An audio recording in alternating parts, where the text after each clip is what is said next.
Ground రిపోర్ట్లో కూడా దాదాపు 95 పైగా స్థానాలు ఒక ఖమ్మం జిల్లాలో. రైట్, బ్రేకింగ్ న్యూస్ చూస్తున్నాం. ఇటు నిజామాబాద్ కార్పొరేషన్లో లీడ్లో ప్రస్తుతానికి బీజేపీ దూసుకెళ్తున్నట్టు తెలుస్తుంది. 3 డివిజన్లో బీజేపీ అభ్యర్థులు ముందంజలో ఉన్నారు. చెరో డివిజన్లో ముందంజలో ఉన్నట్టు తెలుస్తుంది. సో మొత్తం మీద ఒక్కసారి నిజామాబాద్కి సంబంధించిన కార్పొరేషన్లో బీజేపీ హవా చూపిస్తుంది. ఇటు లీడులో దూసుకెళ్తుంది బీజేపీ అన్నట్టు తెలుస్తుంది. 3 డివిజన్లలో బీజేపీ అభ్యర్థులు ముందంజలో ఉన్నారు. చెరో డివిజన్లో లీడ్లో దూసుకెళ్తున్నారు ఇటు కాంగ్రెస్ మరియు బీఆర్ఎస్. మొత్తం మీద ఇటు నిజామాబాద్కి సంబంధించిన లేటెస్ట్ అప్డేట్, లేటెస్ట్ రిజల్ట్స్ అనుకోవచ్చు. ఇటు 3 డివిజన్స్లో బీజేపీ లీడ్లో ఉంది. అలాగే చెరొక డివిజన్లో ఇటు కాంగ్రెస్ అలాగే బీఆర్ఎస్. సో మొత్తం మీద ఇటు నిజామాబాద్కి సంబంధించిన కార్పొరేషన్కి సంబంధించిన లేటెస్ట్ అప్డేట్. సో ఒక్కసారి మనం చూడొచ్చు, ఇటు 3 డివిజన్స్లో మాత్రం బీజేపీ హవా చూపిస్తుంది. ఉత్తర తెలంగాణ అనుకోవచ్చు, ఒక రకంగా బీజేపీ లీడ్లో ఉంది అక్కడ. ఇటు బార్డర్ స్టేట్, ఇటు మహారాష్ట్రకు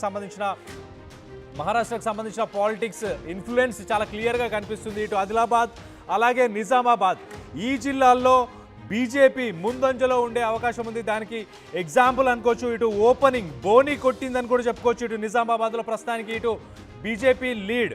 అలాగే 2 డివిజన్లో మనం చూస్తే కనుక 3 డివిజన్స్లో బీజేపీ లీడ్లో ఉంది. 2 డివిజన్స్ మనం ఇండివిజువల్గా దీనికి సంబంధించి మరింత అప్డేట్ తీసుకునే ప్రయత్నం చేద్దాం. ఇటు మా ప్రతినిధి నిజామాబాద్ నుంచి ఇటు గంగారెడ్డి ఉన్నారు. గంగారెడ్డితో మాట్లాడి తెలుసుకునే ప్రయత్నం చేద్దాం. గంగారెడ్డి, చెప్పండి, నిజామాబాద్లో ప్రస్తుతానికి ముందంజలో బీజేపీ హవా చూపిస్తుందనుకోవచ్చా? ఇటు ఉత్తర తెలంగాణ ఎస్పెషలీ నిజామాబాద్, ఆదిలాబాద్ ఈ జిల్లాల్లో బీజేపీ హవా ఎగ్జాంపుల్ అనుకోవచ్చా?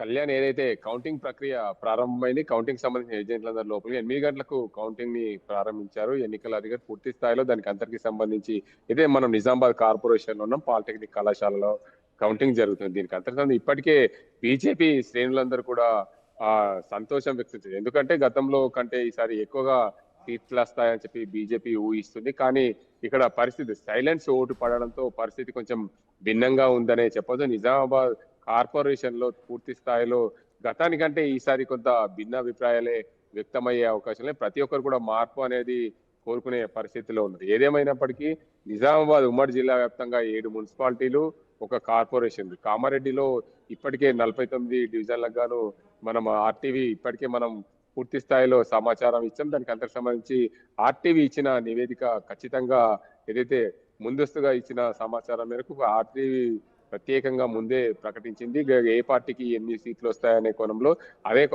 అందులో భాగంగానే పూర్తి స్థాయిలో నిజామాబాద్ జిల్లాలో కాంగ్రెస్ పార్టీ, బీజేపీ పార్టీలో హవా కొనసాగిందని చెప్పాలి. మొత్తానికి చూసుకుంటే నిజామాబాద్ కార్పొరేషన్ లో ఇప్పటికే మనం బీజేపీ పార్టీకి 24 సీట్లు వస్తాయని చెప్పింది ఆర్టీవీ ముందస్తుగానే. అందులో భాగంగానే అదే కోణంలో కూడా బీజేపీ శ్రేణులు మరింత కొన్ని సీట్లు ఎక్కువగా వచ్చే అవకాశాలు ఉన్నాయని చెప్పి భావిస్తున్నారు. మరోవైపు కామారెడ్డి మున్సిపాలిటీలో 49కి 26 సీట్లు కాంగ్రెస్ కు వచ్చే అవకాశం లేదు. 13 బీజేపీకి వచ్చే అవకాశాలు ఉన్నట్లు తెలుస్తుంది. బీఆర్ఎస్ కి 8 సీట్లు, ఎంఐఎం కు 1, ఇండిపెండెంట్ కు 1 వచ్చే అవకాశాలు ఉన్నట్లు తెలుస్తుంది. ఎదిగితే ముందస్తుగా మనం ఆర్టీవీ ముందే ఫలితాలు ఎగ్జిట్ పోల్ అంచనా వేసింది. అందులో భాగంగానే పూర్తి స్థాయిలో నిజామాబాద్ కార్పొరేషన్ లో కొంచెం బీజేపీ ముందంజలో ఉంటుందని భావిద్దాం. సింగిల్ లార్జెస్ట్ పార్టీగా అయితే నిజామాబాద్ కార్పొరేషన్ లో బీజేపీ ఉండే అవకాశం లేదు. ఎల్లారెడ్డిలో కాంగ్రెస్ పార్టీ హవా కొనసాగింది. ఎందుకంటే ఆ ఓటర్ల మీరు ఒక్కసారి లైన్ లో ఉండాలి. అలాగే ఒక్కసారి మనం చూస్తే నిజామాబాద్ కార్పొరేషన్ లో ఇటు 4 డివిజన్స్ లో ప్రస్తుతానికి ఇటు బీజేపీ హవా చూపిస్తుంది. 4 డివిజన్స్ లో లీడ్ లో ఉంది. ఒక్క డివిజన్ లో కాంగ్రెస్, అలాగే మరొక డివిజన్ లో ఇటు బీఆర్ఎస్. మొత్తంగా నిజామాబాద్ కి సంబంధించి మనం చూస్తే కనుక 60 డివిజన్స్ లోంచి ఇప్పుడు ప్రస్తుతానికి 6 డివిజన్స్ అప్డేట్ వచ్చింది. 6 డివిజన్స్ లో ఇటు 4 డివిజన్స్ లో ఇటు బీజేపీ హవాని చూపిస్తుంది. దీనికి సంబంధించి మరింత అప్డేట్ తీసుకునే ప్రయత్నం చేద్దాం. ఇటు మా ప్రతినిధి గంగారెడ్డి ఉన్నారు నిజామాబాద్ నుంచి. ఇటు గంగారెడ్డి, 4 డివిజన్స్లో ఇటు బీజేపీ హవాని చూపిస్తుంది. అలాగే ఒక్క చోట ఇటు బీఆర్ఎస్, మరొక చోట ఇటు కాంగ్రెస్ లీడ్లో ఉంది. మరిన్ని డివిజన్స్లో కూడా బీజేపీ హవా చూపెట్టబోతుందా?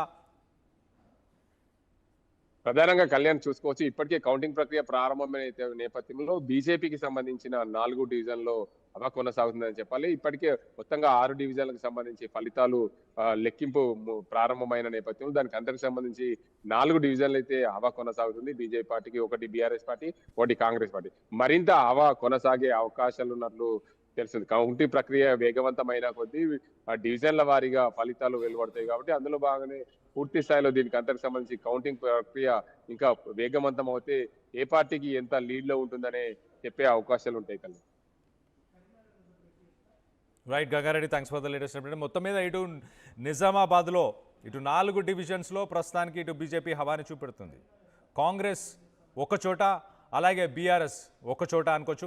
ఇటు ఉత్తర తెలంగాణకు సంబంధించి ఇటు పోస్టల్ బ్యాలెట్స్కి సంబంధించి రిజల్ట్స్లో కూడా చాలా క్లియర్గా ఇటు అడ్మినిస్ట్రేటివ్ అంటే గవర్నమెంట్ ఎంప్లాయీస్, ఇటు పోలీసు వ్యవస్థ కావచ్చు, అలాగే గవర్నమెంట్కి సంబంధించి ఫైర్, అలాగే ట్రాన్స్పోర్ట్, అలాగే ఈ విధుల్లో పాల్గొన్న గవర్నమెంట్ అఫీషియల్స్, గవర్నమెంట్ ఎంప్లాయీస్ వీళ్ళందరూ కూడా ఇటు చాలా క్లియర్గా వాళ్ళ అభిప్రాయాలని, వాళ్ళ అభిరుచిని చాలా క్లియర్గా ఇటు బీజేపీకి మొగ్గు చూపిస్తున్నారు. ఇటు నిజామాబాద్ జిల్లాలో అన్నట్టు చాలా క్లియర్గా అర్థమవుతుంది. ఒక్కసారి మనం చూస్తే కనుక ఇటు రెగ్యులర్ బ్యాలెట్స్లో వచ్చే రిజల్ట్స్ కూడా మనం చూస్తున్నాం. ఇటు 4 డివిజన్స్లో ఇటు బీజేపీ ముందంజలో ఉంది. అలాగే 2 డివిజన్స్ అంటే ఒక్కొక్కటి, ఇటు బీఆర్ఎస్ ఒక డివిజన్, అలాగే ఇటు కాంగ్రెస్ మరొక డివిజన్లో ఉన్నట్టు తెలుస్తుంది. సో మొత్తం మీద ఇటు నిజామాబాద్కి సంబంధించి, కార్పొరేషన్కి సంబంధించిన రిజల్ట్స్ చూస్తున్నాం ప్రస్తుతానికి. అలాగే ఒకసారి పోస్టల్ బ్యాలెట్స్ గురించి ఒకసారి మనం మాట్లాడుకుంటే కనుక ఎంప్లాయీ పల్స్ ఎలా ఉంది, గవర్నమెంట్ ఎంప్లాయీస్ ఇటు అడ్మినిస్ట్రేషన్తో హ్యాపీగా ఉన్నారా,